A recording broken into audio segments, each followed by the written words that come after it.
Hammaning o'ylashi bir xil. Meni zararli deyshadi. Mendan semiraman deb qo'rqishadi. Meni hatto xavfli deyshadi. Lekin haqiqiy meni hech kim bilmaydi. Men bu mayonez degan ablahni yo'qotdim. U yillar davomida meni obro'yimni tushirdi.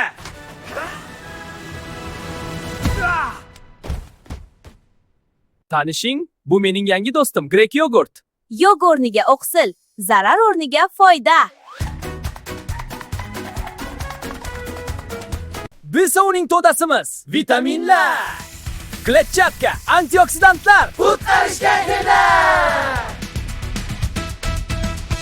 Men tovuq grutkasiman. Toza oqsil bratan. Hech qanday yo'qsiz. Faqat mushaqlaring uchun. Men esa lavash noniman. Yupqa va yengilman. Lekin bu oilani birgalikda saqlayman. Shunday qilib, mendan qo'rqishni bas qiling. Men o'zgardim. Endi men foydali mamole. Meni shu tabiiy holimda qo'rqmasdan har kuni ham yesangiz bo'ladi. Men zarar keltirmayman. Chunki zararli mayonez endi yo'q. Har doim esingizda tuting. Zararli ovqat yo'q, foydali mahsulotlar bor. Agar shu zararli ovqatlarni foydalisiga almashtirsak, xohlagan ovqatni mazza qilib yesak bo'ladi. Sahifamizga obuna bo'lib qo'ying. Keyingi videoda ko'rishguncha